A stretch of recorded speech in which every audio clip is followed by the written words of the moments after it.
Well, I'd like to thank you very much for coming today. I know it's a beautiful sunny Saturday and you're all very, very, very busy. So I want to express my great appreciation for coming and taking time out of your busy schedules. Um, we are extremely excited. We're doing a groundbreaking today for a 41 unit rental building. And we have some great people here today. And we have very special guests. And I'd like to just point them out. And I think if you could, as I mention your name, if you could just wave or maybe just stand a little bit just so everybody knows where you're at and who you are. And then if you just hold your applause, we'll just do the applause at the end. We have with us today David Hutniak, the CEO of Landlord BC. We have Councillor Craig Hodge, who, by the way, has done a great photojournalism of my old school, Centennial High School, which I'm very appreciative. I've got great memories of Centennial. We have Councillor Terry O'Neill. Is Terry not here? He might be a little late. We have Councillor Chris Wilson, who's been a great support for us throughout the whole process. We have Councillor Terry Towner, Councillor Dennis Marsden. We have, it's a great honor for us to have the Mayor of Coquitlam, Richard Stewart. And we have Finn Donnelly, Member of Parliament for Port Moody and Coquitlam. And it's a huge honor for us to have the Honourable Selina Robinson, Minister of Municipal Affairs and Housing for British Columbia, and the MLA for Coquitlam-Millardville.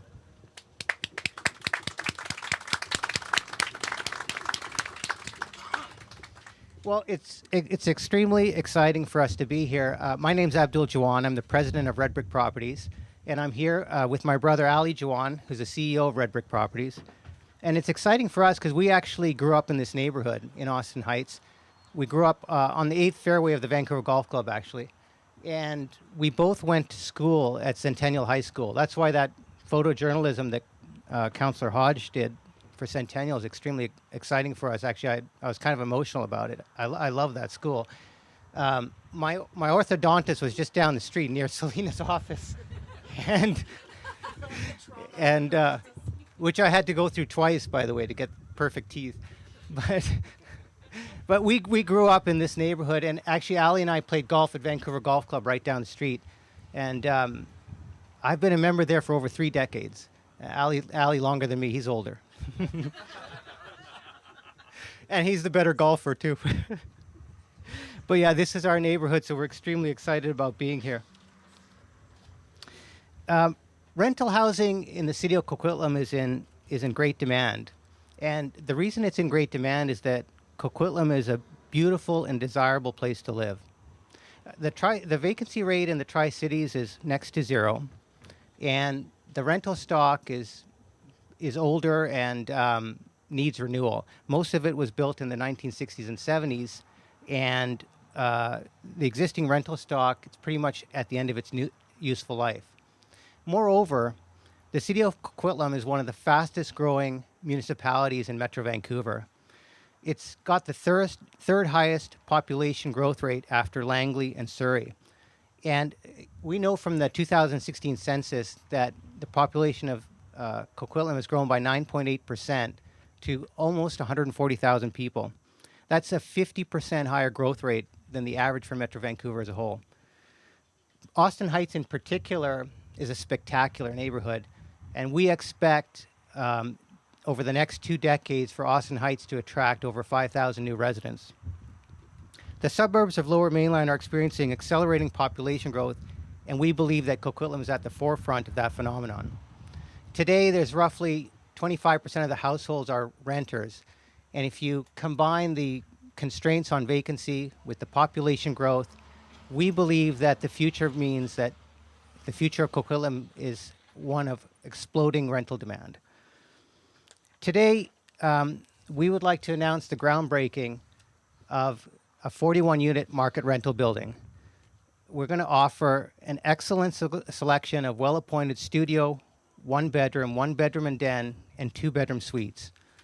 Residence at the Heights is the first project proposed under the city's housing affordability strategy, which was endorsed by council at the end of 2015. It was the first project to utilize the flexibility in the zoning bylaw provided by HAS. The flexibility from a zoning bylaw that enables developers to economically justify developing market rental buildings. We planned our beautiful project utilizing absolutely the best designers, trades, and construction intelligence in the industry. And we intend to build a rental project to the highest and most exacting standards in the industry. We believe very strongly that renters deserve to live in high-quality housing. Our architectural design is by Taizo Yamamoto, a renowned architect who's probably the best in the Lower Mainland. He has designed such spectacular projects as West 5 in Vancouver and Imperial Landing in Richmond. Our interiors have been designed by Christina Oberti, the award-winning designer of Christina Oberti Interior Designs. She's designed such beautiful projects as Residences at Lynn Valley, Dolce in Vancouver, and the Austin, actually right beside us, by BD Living. So far, our project has been extremely well received by the public. With very little advertising, we currently have a priority registration list that's large enough to fill up the building over 3 times. Since the time our project was proposed, I'm very excited to say that roughly 2,475 market rental units have applied for and been approved by the city for development in Coquitlam under their new housing affordability strategy. That is a very significant achievement and a very significant change in the residential development landscape. At the end of 2017, we know that there was roughly 7,500 market rental units under construction in Metro Vancouver. So I expect that the addition of 2,500 units is a significant contribution. These projects include proposals by some of the largest and most prominent real estate developers in the Lower Mainland. Some examples include the Blue Mountain Church right across the street, right behind us. Marcon's got a proposal for seniors rental housing as well as some condo towers. Marcon's got 2 additional projects, one at Clark and Como Lake for 101 units and another on Christmas Way for over 200 units. These are all market rental. Cressy, a huge developer, has proposed at Westview over 200 market rental units. And we saw recently Concert Properties has proposed over 1,000 market rental units in the Burquitlam area just east of North Road. Lettingham McAllister, who built the condo building right beside us, has proposed 76 market rental units on Sydney and 127 on Clark. Intergulf has proposed 195 market rental units on Clark Road. And Ani has partnered up with Polygon to propose a 20-story market rental tower on Pine Tree. That's in addition to BOSA's project in Burquitlam of 61 market rental units. These proposals demonstrate quite effectively that the flexibility in the zoning bylaw to accommodate the unique needs of residential rental development means that residential market projects can and will be developed in the city. I'd like to offer my thank yous now to a variety of people who have been so helpful and instrumental to getting this project approved and off the ground. The process to get to this stage has been extremely exciting and extremely challenging for a number of reasons. So I would like to offer great thanks on behalf of Redbrick Properties, on behalf of myself and on behalf of my brother Ali Jawan, to first of all Sandy Burpee of the Tri-Cities Homelessness and Housing Task Group, who was there with us from the very beginning and who provided guidance and advice. I would like to offer my thanks to the City of Coquitlam's councillors and staff who showed great wisdom and intelligence in improving this project. And I should say, who debated this project at great length. Our first reading, the discussion was 52 minutes long. And that's a huge discussion, but I think it's a lot of credit to the councillors to provide the intelligence and the wisdom to discuss the project in detail and not to give it a superficial attention. And so we're greatly appreciative of that. I also want to thank the City of Coquitlam staff. In particular, I would like to acknowledge Chris Jarvie, who's our project planner. Chris worked tirelessly, and he had more patience with me than I think I had with him. So I really have a great deal of appreciation for Chris. He did a great job, and he offered great insights, and I would say he solved some very, very difficult problems on our behalf. I'd like to acknowledge Jim McIntyre, the General Manager of Planning and Development, who's a great resource. I'd like to thank the Mayor of Coquitlam, Richard Stewart, who led the discussions with Council with great intelligence and great vigor. And lastly, but not least, I would like to give my great thanks to the Honorable Selina Robinson, the Minister of Municipal Affairs and Housing, and the MLA for Coquitlam and Millardville, who offered enormous support. I should say from day one, we met with her from day one. She offered great support, advice, intelligence, and guidance throughout the process, and was a true champion for this project. Now we have some distinguished speakers with us today, and I'd like to first, I'll introduce each of them, but I'd like to first ask David Hutniak, the CEO of Landlord BC, to say a few words. Thank you. Good job, Abdul. Good morning, ladies and gentlemen. It is my pleasure to be with you this morning to celebrate the groundbreaking of this exciting 100% secure market rental housing project. 41 units. I love 4- and 6-story wood frame buildings, so this is really exciting. And what's really exciting for me is to be sharing the podium with Selina and Mayor Stewart, Minister Robinson, and of course, yes, who I just met for the first time. Landlord BC is the industry association representing the rental housing industry in British Columbia. Our industry provides homes for over 30% of BC households in approximately 500,000 units of rental housing. That's a lot of homes, and with that comes considerable responsibility for our organization to ensure that owners and managers of rental housing are engaging in responsible and positive relationships with tenants. At the same time, we advocate on their behalf to ensure that the industry is viable and sustainable. Things are very challenging right now. We have a supply crisis, as everyone knows, and Abdul spoke to very well. The existing rental stock is certainly getting old and needs to be looked at responsibly in terms of potential redevelopment. And building a new purpose-built rental is not an easy task. It's expensive, and there's more risk attached to it than other forms of housing. So it is very much a tribute to Abdul and Ali that they have taken on this project. These are critically important, secure rental homes that they are building for working people. Their customers are the people who earn wages in the community, not wealthy global investors. So when making the decision to proceed with this project, they had to consider the project through that lens and be very sensitive to what people can afford to pay for the homes they are building. It is a fine balancing act, and more often than not, the business case to build 100% market purpose-built rental is not there. The numbers don't often work. So they deserve a lot of credit for their entrepreneurial spirit and for building this great community amenity. A project like this is obviously not possible in any community without progressive political leadership and a great team of professional staff behind them. In that regard, significant credit goes to Mayor Stewart and the councillors that support him for approving this project in the first place, and to Jim McIntyre, the General Manager of Planning and Development, who I've known for a long time as a great fellow, and he leads a fantastic team of enthusiastic and knowledgeable staff to bring a project like this to fruition. So thank you to all of you.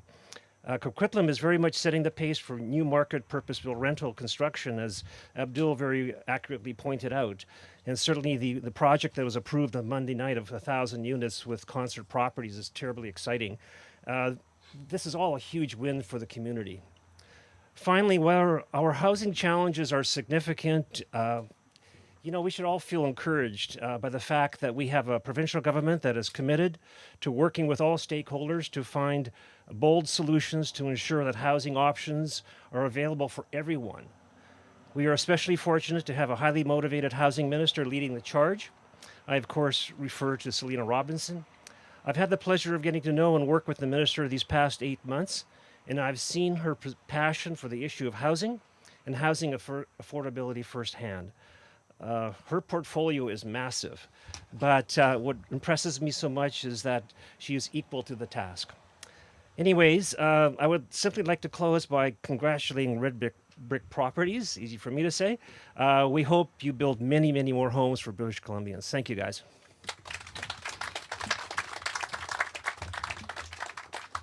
Thank you, David. That was fantastic.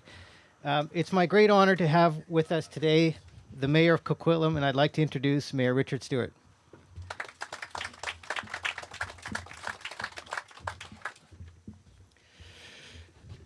Thank you, Abdul, and thank you to Finn for completely throwing my mind over this last comment to me in my ear as I was getting up. And it'll become evident in a minute. This is a truly great day, I believe, for housing across the region. My history is, my career was in housing. I came to council because of housing. My career goes back into the 80s when MERB was, ending, and as a result, a tremendous supply of housing that had been built, as was mentioned, built in the 60s and 70s, rental housing across the region. That supply was no longer being built. And from that point onward, Coquitlam didn't see a single purpose-built, standalone rental housing project until today. And I have to use that purpose-built standalone because there's other rental housing projects that have been built, but they've typically been built in another environment and perhaps with the cross-subsidy that is often required to make rental a reality, and we've been able to use that. But seeing those rental units not being built, the only rental that was built, a lot of it was built in the 80s and 90s that was built by government or on behalf of government to be subsidized, but market rental wasn't built. And that created today's challenge where almost all of our rental housing in the region is almost as old as me. Yeah. You can imagine what shape it's in.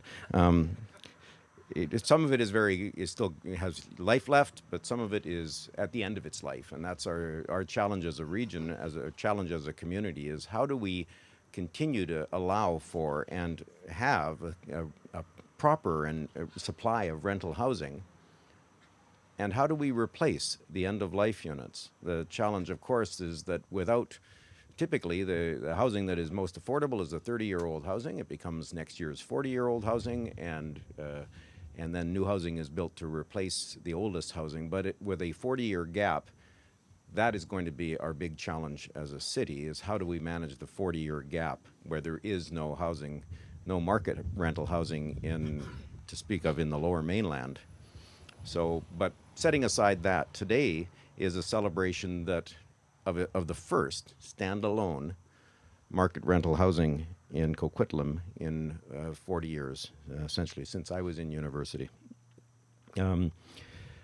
The housing affordability strategy that was mentioned is a product of council's passion to get more affordable housing built and to improve the affordability of what does get built, to make sure that a wider mix, a wider range of affordable housing options are available to people, and a wider range of tenure, because for years, of course, we built primarily condominium in this region, and now trying to get rental housing. So among the things that we did was free up density for rental. We did a whole range of relaxations related to parking and amenity, and a couple of those we've been able to take advantage of on this site.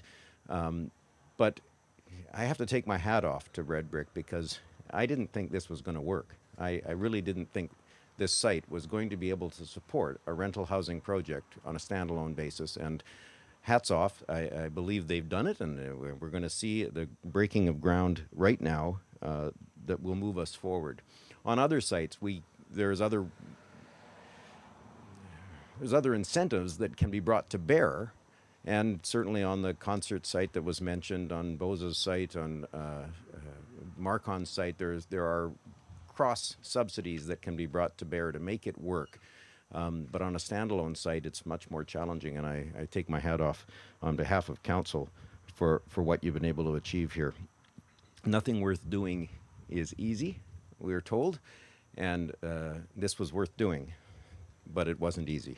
And I applaud you. I know that council applauds you, and council stands beside you. It wasn't as fast as you wanted. It wasn't as fast as anyone wanted there. But at the same time, we were able to work together, and I thank you very much for your comments about our city staff, because there's so much pressure in development right now that city staffs across the region are under the gun, particularly on projects that are a little bit unusual, and this one is unusual. We also, one last comment, because Finn and Selena are both both came through council, and they both of them got their political beginnings on Coquitlam City Council. And I know that with at least Selena joined council because of housing. They know as well some of the challenges that councils face, and some of the times those voices will stand at a microphone and speak against rental. And it breaks my heart sometimes to have that happen. I don't want this to be a negative event. This is a celebration, but we all have to, as a communities, we all have to, as society, stand up for a wide range of housing forms, types, and tenures, so that all of our citizens can be housed. And the way we do that is largely through the market, making the changes so that the market will work. And then when more assistance is needed, looking to government to find the subsidies that can make can break into, take housing that isn't affordable for those people and make it affordable again. And so we continue to want to partner with the province and with the federal government, and we want to make sure that we as a community are able to meet the housing needs of our residents. Thank you, Landlord BC. There are some challenges that the government is facing currently and has faced, and some of them are related to the stability of the tenancy relationship. Those are important, and we applaud the efforts to make sure that we protect not only of course the tenants, but also the viability of the investments in rental housing. So on behalf of Coquitlam City Council, I thank you all. I thank you for inviting me to speak, and my council colleagues join in applauding this project. Thank you, Mayor Steer. That was an outstanding speech. Thank you so much. Now I'd like to introduce the Honourable Selena Robinson, the Minister of Municipal Affairs and Housing for British Columbia.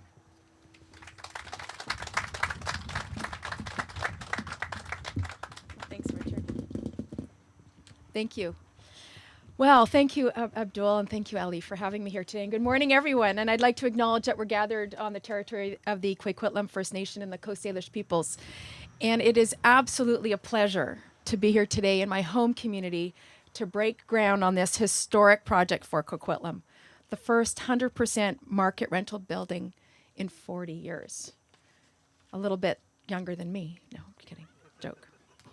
I first met Redbrick and these two gentlemen shortly after I became an MLA, and I had just left council. And I went to the pub. I went to hear them make their pitch for this project, and I fell in love with it because we all knew that we desperately needed market rental housing in this community. And it was the first pitch that we'd had, and the first pitch that I had heard in my time on council. And even though I wasn't on council, I was still following what was going on very closely and was very, very excited. And I hung on to their proposal because I thought it was a good one.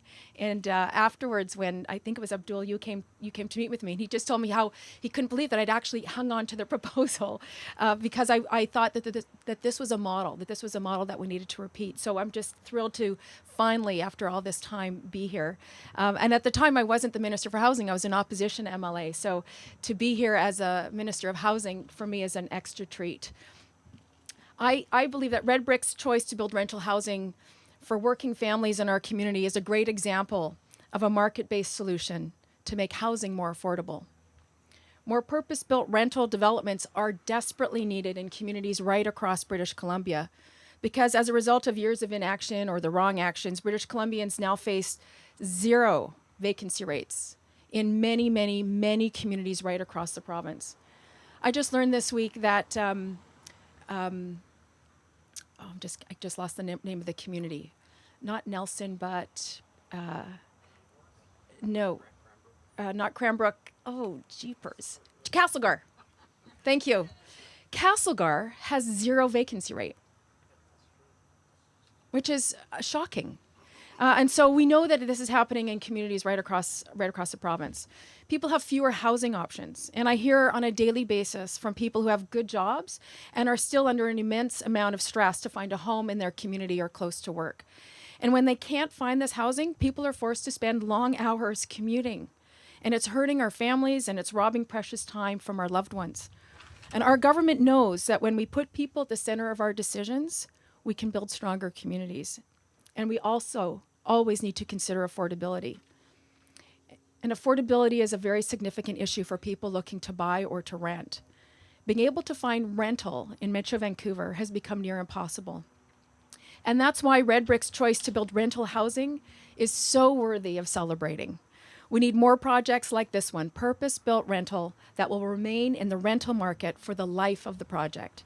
And it's why our government is working on a wide range of partnerships, including with the private sector, to increase the supply of rentals and affordable rentals throughout British Columbia.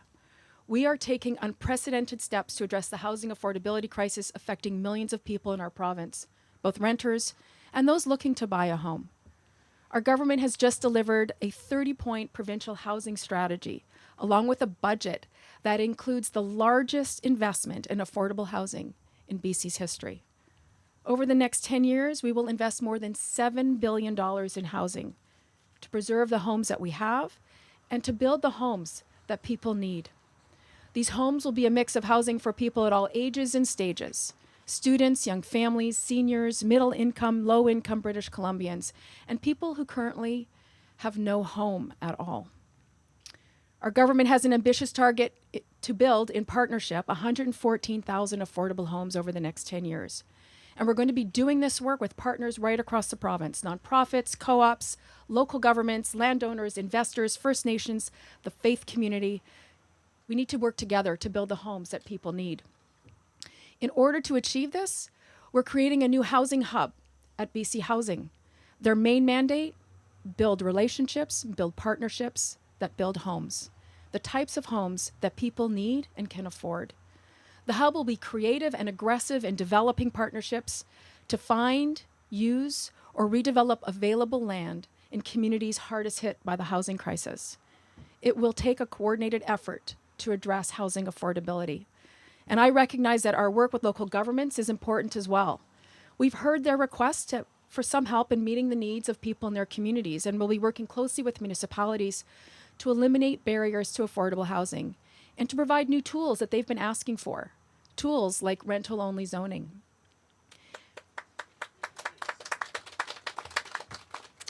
We're also going to be providing funding to help local governments collect housing needs data so that we can work together more effectively to respond to community housing needs. I just want to thank Redbrick for leading the way and responding to our community and demonstrating what's possible. I also just want to acknowledge their tenacity, because I know that at times they probably wanted to just throw up their hands in frustration and just say it's not worth it. But I'm glad that Ali and Abdul stuck with it and stuck with us and stuck with this community. And my final words are: welcome home, gentlemen.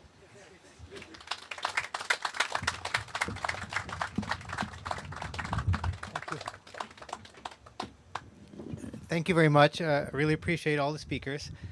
And that concludes today, but I do want to give a shout out to TELUS, who's our partner. Emily, do you want to say a few words?